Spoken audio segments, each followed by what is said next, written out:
Syrian conflict is a very complicated, multi-layered civil war that has been going on for almost 5 years. This war has displaced millions and claimed thousands of lives, and has recently become so tangled with different groups' religious and political motives, it is hard to see who is fighting who. The two main sides of the conflict are Bashar al-Assad, who is the regime leader that had previously run the country for years, and the rebel groups who oppose him. In this graph, we will look at the horizontal line as religious affiliation and the vertical line as political affiliation. If a side is anywhere on the red, it is allied with Assad, and if it is on the green zone, it is allied with the rebels, the dictatorship and its allies. People who side with Assad's regime are his private army, the state of Iran, some local militias, and the terrorist group Hezbollah. This side of the ongoing war aligns itself with Assad's Shia Islam beliefs. There are many rebel groups, but the main one is the Free Syrian Army. They are largely secular and are considered the main front of the Syrian opposition. Kurdish militias have pushed into Syrian land in an attempt to push the nearby ISIS group away from their country. They are mostly neutral, although they do oppose Assad. From the graph, it is obvious that this is not an easy conflict to solve.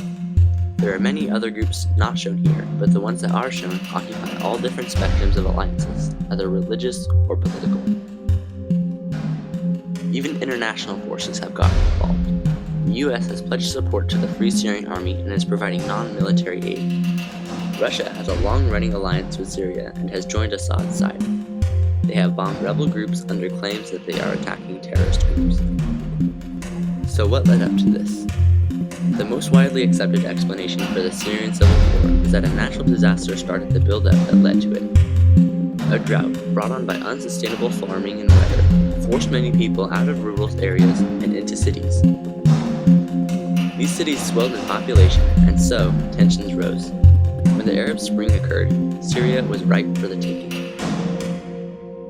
A small group of protests against Assad in March 2011, done by a group of students, was the match that started the fire.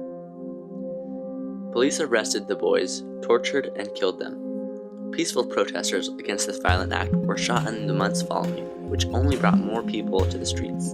In June 2011, protesters took up arms against 120 security forces, which prompted Assad to besiege the town for weeks afterwards. Roving bands of soldiers now patrolled everywhere, and protesters armed themselves for protection, becoming officially rebels. When the fighting doesn't stop later in February of 2012, Assad begins bombing the large cities the rebels have taken, such as Homs and Aleppo, which ends up killing hundreds of civilians. Over the rest of 2012, bombing continues, killing many. The UN has sought peace, but is still unable to settle on agreeable terms.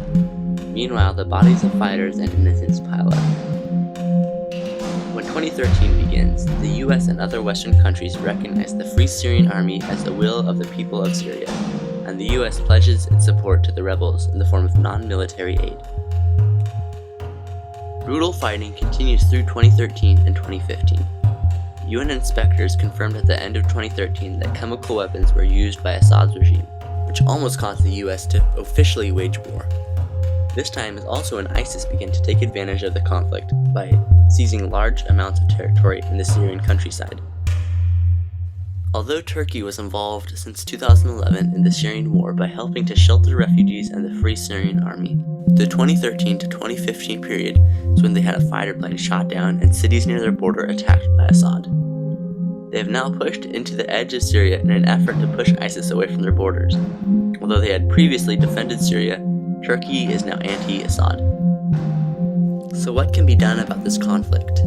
Numerous groups control varying amounts of territory, and the situation now is extremely grim. Syria is close to ending up as a failed state, which is when a government is so weak it can't control its own territory. The more important issue at hand, however, is the massive amount of refugees leaving Syria. Ever since the conflict started, 4.6 million people have attempted to leave the country, with about 10% heading for Europe and the rest to Jordan, Egypt, and other nearby countries. However, a lot of these Middle Eastern countries have very little of the resources needed in order to handle the influx of refugees. In terms of GDP, here are the sizes of each country that can take in refugees. Each person represents around 10,000 refugees. With these poor nearby countries already full to bursting with refugees, the remaining displaced people have turned to countries like Germany and other European nations. However, although some refugees have been able to make it into Greece and Germany, many have been held out by strict immigration laws. Recent unrest has been caused by some refugees in places like Brussels and Calden, which has resulted in even more opponents to the idea of letting immigrants in. For now, refugees are trapped between the conflict in Syria and the politics of Europe, and have had to take shelter in small refugee camps on the border of many European countries like Turkey and Austria. Conditions inside the camps are squalid, with babies being born inside leaky tents, temperatures going down to almost freezing, and raw sewage running through the camps at times. Many people fear the troubles refugees bring to their economy and the risk of terrorism, but almost 67% of the refugees are young children and women looking for somewhere where they don't risk murder by the side of the road. So you decide. Do we hold the people looking for a home out of our countries, or do we work together to provide a new start for these people? And what about the two sides still fighting? Who is in the right? The rebels started out fighting for their freedom, and most still are. However, both sides of the conflict are known to have committed war crimes, such as all forms of torture, execution, and looting. Rebel groups have also been claimed to have used children hostages, and the Syrian army has been confirmed to have raped people of all genders, with and without orders. There is really not much we can do without making the conflict even more complicated, but we can support and care for the innocent people that were forced out of their homes for doing nothing.